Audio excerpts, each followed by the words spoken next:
Olha só, grupo de apoio Narcóticos Anônimos registrou um aumento de pessoas procurando ajuda durante esse momento aí de pandemia. Natália Tavolieri, do Profissão Repórter, conversou com dependentes químicos que tiveram recaídas nestes meses de isolamento social. É uma reportagem especial que você acompanha agora aqui com a gente.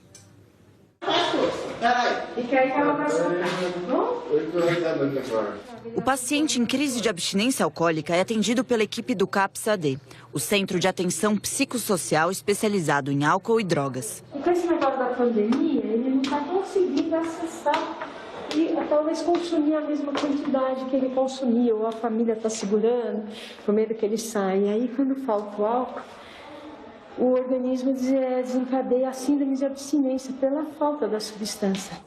A psicóloga do CAPS de Guarulhos conversa com a família do paciente e pede que alguém o acompanhe de perto. A senhora quer subir? Quem que vai? Os familiares hesitam, até que a irmã concorda em entrar no CAPS. Posso ir marcar aqui com o senhor? A família não quis ficar aqui em cima, isso é comum? Não, a gente está acostumado, porque são longos anos, às vezes, de dependência, lidando com conflitos familiares. A família também adoece. Mesmo com as medicações, o paciente não melhora e o SAMU chega para levá-lo ao hospital. Então, querendo sair daqui. Só quer sair? A síndrome de abstinência do álcool, ela grave, é o que mais tem risco de morte de pacientes, mais do que outras substâncias ainda. E pega um organismo já enfraquecido, debilitado, desnutrido, desidratado. Então é muito importante esse cuidado na síndrome de abstinência grave do álcool para evitar o óbito do paciente, né? Eu não estava aguentando mais essa vida que eu levava. Dos 16 aos 41 anos usando droga não é coisa boa para ninguém, não. Christian é um dos 9 pacientes internados no CAPS-AD de Guarulhos. Ele está aqui há 2 meses. Deus abençoe, filho. Tudo bem, filho? Mesmo com a pandemia, todo domingo, Christian recebe visita dos pais e dos filhos. A gente sempre conversava e falava, né? Pelo amor de Deus, filho. No meio da pandemia mesmo, ele saía de tarde e só voltava no outro dia de manhã. E eu e o meu esposo, a gente tem uma idade meio assim, né? Aí a gente falava, cuidado, para não trazer doença pra gente. Uma pesquisa ouviu mais de 44 mil pessoas e mostrou que houve queda de renda, alta na ansiedade e mais consumo de tabaco e álcool durante a pandemia. 25% dos entrevistados disseram que a renda diminuiu muito. 50% dos jovens entre 18 e 29 anos se sentiram muitas vezes ansiosos durante a crise da Covid. 38% das mulheres e 31% dos homens estão fumando mais. E 17% das mulheres e 18% dos homens passaram a consumir mais álcool. E a pessoa que começa a ficar ansiosa diante de todo esse desconhecido, isso dá uma sensação muito desagradável. Ela não sabe como atenuar aquilo. Beber, consumir uma bebida alcoólica ou consumir uma droga é algo que, vamos dizer assim, de certa forma, anestesia essa ansiedade. Então é como se a pessoa estivesse procurando o álcool ou a droga como uma medicação para essa ansiedade dela. Porque a gente está observando um fenômeno de massa, que mesmo a pessoa não sendo um dependente químico, ela tende a aumentar o seu consumo justamente por causa dessa reação ansiosa. É uma coisa que eu nunca imaginei que um dia ia acontecer comigo. Este empresário estava se recuperando do vício em álcool e cocaína, mas teve uma recaída durante a pandemia. Minha vida estava ótima. Ia pra balada, não bebi, não usei droga. Estava limpo, com consciência. É isso que eu quero da minha vida, não quero usar droga. Aí começou o coronavírus. Pandemia, todo mundo, meus clientes começaram a desmarcar, funcionário sem receber, conta chegando, sozinho em casa. Natália, quando eu vi, estava usando droga de novo. E foi aí que eu recaí. É horrível.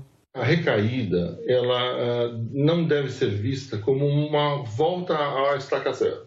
Uma pessoa que recai é porque algo não deu certo no projeto dela, mas deve ser vista como alguém que derrapou na curva e não alguém que parou o seu processo e que não pode mais continuar a viagem. Que deve ser encarado como um problema psíquico e não como uma falta de força de vontade, falta de caráter, falta de vergonha, como muita gente tende a achar, né? Eu comecei a frequentar umas salas virtuais, né? E aí foi onde eu comecei a ficar bem. Eu tô 25 dias limpo. O empresário participa de encontros virtuais dos Narcóticos Anônimos, como este que fomos autorizados a registrar, sem identificar os participantes. Sejam bem-vindos a mais uma reunião aberta de Narcóticos Anônimos, um local onde adictos possam compartilhar sua recuperação uns com os outros. Com a pandemia, os encontros presenciais foram suspensos e passaram a ser virtuais.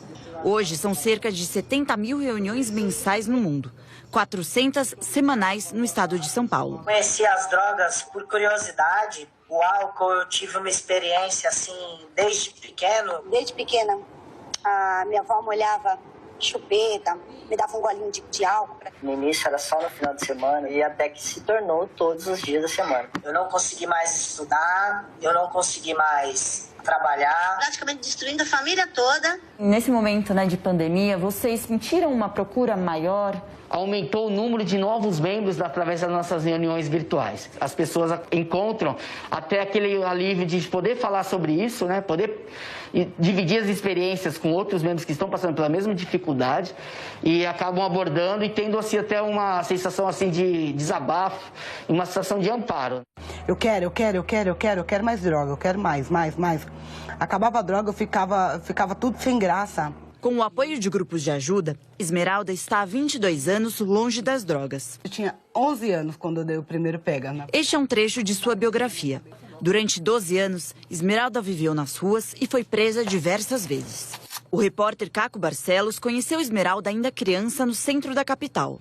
Estou fazendo tratamento com o meu psicólogo, com uma psiquiatra. Faço o exercício físico, tratamento espiritual para poder equilibrar. Desde que parou de usar drogas, Esmeralda tornou-se cantora, escritora e jornalista. Mesmo sóbria há 22 anos, às vezes ficar sóbria 22 minutos é uma loucura. A Mari tem me ajudado muito, que a gente conversa bastante. Mariana e Esmeralda são amigas há 6 anos. Em tempos de pandemia, elas contam com o apoio dos grupos de ajuda. Um apoio muito importante desde o começo da batalha contra as drogas. Eu recebi uma palavra de esperança, eu recebi um conforto deles, sabe? Eles falaram pra mim, você não vai estar mais sozinha. Eles me ensinaram a olhar pra mim hoje, sabe? Ver que eu sou a pessoa mais importante pra mim. E assim vai. É um trabalho grande que você tem que fazer na autoestima, né? Lembrando que são dependências químicas que são consideradas doenças, então tem que tratar, né? Tem que ter todo um apoio, não é simples. E o que mais preocupa os especialistas hoje é que o consumo de álcool está começando cada vez mais cedo, né, na população aqui no Brasil. Cada vez mais pré-adolescentes, adolescentes consumindo bebida alcoólica de maneira social, depois vai virando algo muito mais frequente. Então, preocupação para pais e mães aí ficarem muito de olho e trabalharem muito bem a educação dentro de casa.